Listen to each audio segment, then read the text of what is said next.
ఏమైంది వీరయ్య? ఏమైంది బంగారం? ఏమైందని అడిగితే సమాధానం చెప్పాలి.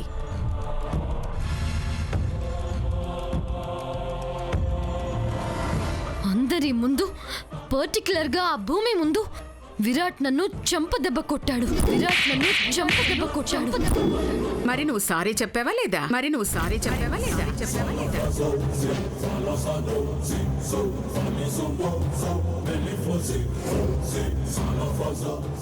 ఇది మరీ విడ్డూరంగా ఉందక్క. దెబ్బతిన్న నందిగా విరాట్కి ఎందుకు సారీ చెప్పాలి?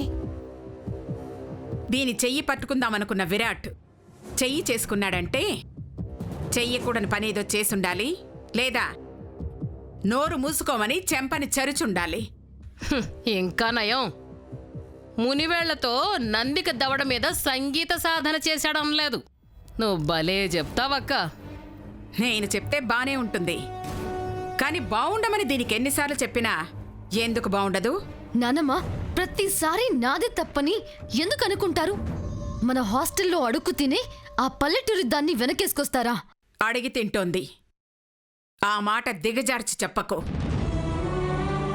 వీరేశలింగం పంతులు గారు వీధి దీపాల కింద కూర్చుని చదువుకున్నారు, నిజమే.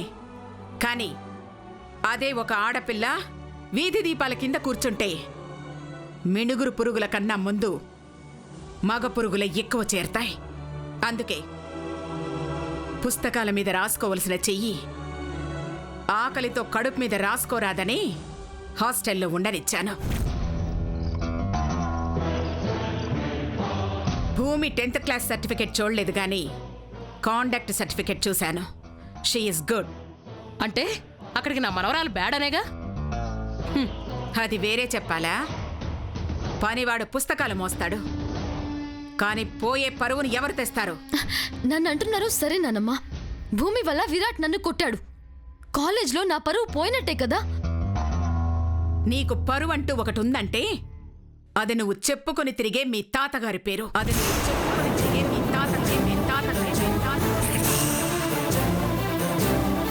అర్ధరాత్రి దాటాక హై స్పీడ్లో వస్తున్న నీ కారుని ఆపి డోంట్ డ్రింక్ అండ్ డ్రైవ్ అని చెప్పే పోలీసులతో పరువు పోతుందని ఈ ఇంటి యజమాని పేరు చెప్తావు.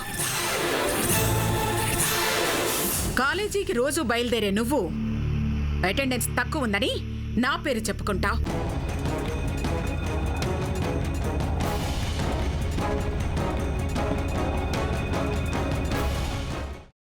అమ్మా, అలాంటి వాళ్ళది నిజమైన ప్రేమ కాదు, అది వ్యామోహం. ఎగ్జాక్ట్లీ చిన్నత్త. నిజంగా ప్రేమించుకున్న వాళ్ళు అలా చేయరు. ఎంత మనసు విరిగిపోతే కన్న కూతుర్ని పట్టుకొని మా దృష్టిలో చచ్చిపోయా ఉంటుందా తల్లి? అది సరే అమ్మా, తన కూతురుతో తన మాట అనేటప్పుడు ఆమె మాటల్లో వ్యథ, కళ్ళల్లో బాధ గమనించావమ్మా? పెద్దబాబుకు బర్త్డే విషెస్ చెప్పు కూడా వెళ్ళాం కదా. ఊరికే ఎలా కాలిపోతుంది? మంట పెడితేనో పడితేనో తగలబడుతుంది.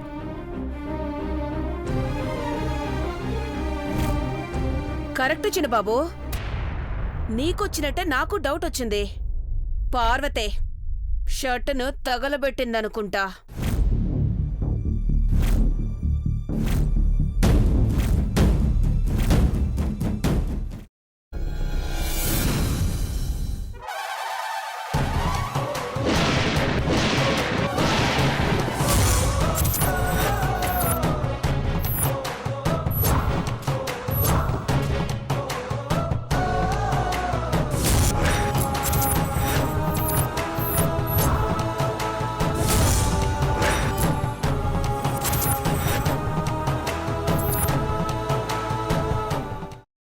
కున్న తర్వాత పొట్టు తీసేసి చాప్ చేసి పక్కన పెట్టుకోవాలి.